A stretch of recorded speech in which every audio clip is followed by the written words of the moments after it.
లేదు. ఇప్పుడు కూడా దాడి చేసింది ఎవరు? మొదట ఉద్రిక్తతకు తెరలేపింది ఎవరు? రెచ్చగొట్టింది ఎవరు? ప్రధానమంత్రి సౌదీ అరేబియా పర్యటనలో ఉన్నప్పుడు, అమెరికా ఉప ప్రధాని, America vice president JD Vance భారత పర్యటనలో ఉన్నప్పుడు, కశ్మీర్లో గత కొద్ది కాలంగా దాదాపు ఏడాదికి 2.5 కోట్ల మంది పర్యాటకులు వెళ్తూ ఉన్నారు.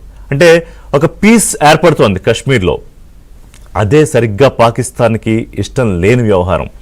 ఎందుకంటే కశ్మీర్లో ఎప్పుడూ ఉగ్రవాదాన్ని ప్రేరేపిస్తూ ఉండాలి, ఆ బూచి చూపిస్తూ ఉండాలి.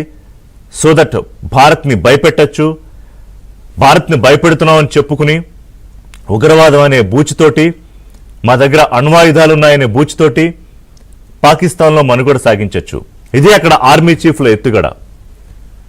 ఇప్పుడు ఆర్మీ చీఫ్ కూడా ఇదే ఎత్తుగడ వేశారు. 2 నేషన్ థియరీ గురించి మాట్లాడారు, కశ్మీర్ మాది అని మాట్లాడారు, బ్లడ్ షెడ్ గురించి మాట్లాడారు. అయినా సరే మనం సహించాం.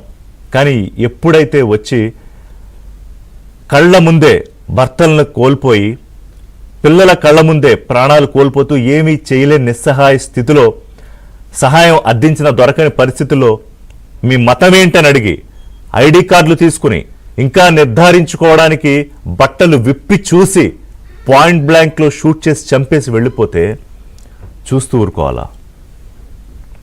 Still we took our time. 15 రోజులు టైం తీసుకున్నాం. చేతకాక కాదు, దెబ్బ కొడితే గుక్క తిప్పుకోలేనట్టు ఉండాలి. అంతర్జాతీయ సమాజం ముందు పాకిస్తాన్ని దోషిగా నిలబెట్టాలి. వాళ్ళ గొంతులు తడారిపోవాలి. ఇది పాకిస్తాన్ ప్రజల మీద కోపం కాదు, పాకిస్తాన్ నాయకత్వం మీద, పాకిస్తాన్ ఆర్మీ మీద. మొట్టమొదటిసారిగా సింధు వాటర్ ట్రీటీ ఒప్పందాన్ని నిలిపేసింది భారత్. అక్కడ ఎండిపోయిన పరిస్థితి.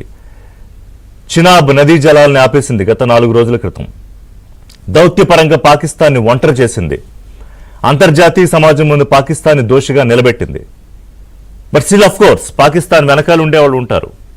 చైనా లాంటి దేశాలు, భారత్ ఎదుగుతుంటే చూడలేని చైనా లాంటి దేశాలు పాకిస్తాన్ ఒక టూల్గా వాడుకుని భారత్ని ఎలా దెబ్బతీయాలా అని ఎప్పటికప్పుడు ఎత్తులు పై ఎత్తులు వేస్తూనే ఉంటారు, వేస్తున్నారు కూడా. I don't want to reveal few things now. ఎందుకంటే భారత ప్రభుత్వం చెప్పిన తరువాత మాత్రమే ఆథెంటిక్ ఇన్ఫర్మేషన్ ఇస్తూ వస్తోంది ఏబిఎన్ ఆంధ్రజ్యోతి. దాన్నే మేము ఫాలో అవుతున్నాం. ఇవాళ మళ్ళీ ప్రెస్ మీట్ పెట్టి బ్రీఫింగ్ ఇచ్చారు రెండోసారి. ఫారెన్ సెక్రటరీ మిస్రీ, అలాగే ఖురేషి మిలిటరీ నుంచి, వింగ్ కమాండర్ వ్యోమికా సింగ్ 15 చోట్ల ఎయిర్ స్ట్రైక్ చేయడానికి పాకిస్తాన్ ప్రయత్నం చేస్తే ఆ ఇంటెల్ ఇన్ఫర్మేషన్ మనకు ఉన్న తర్వాత మాత్రమే లాహోర్, రావల్పిండిల్లో దాడి చేసి పాక్ ఎయిర్ డిఫెన్స్ సిస్టమ్ని కొలాప్స్ చేశాం. ముందు మనం చేసింది పాకిస్తాన్ ఉగ్ర శిబిరాలపై మాత్రమే దాడి.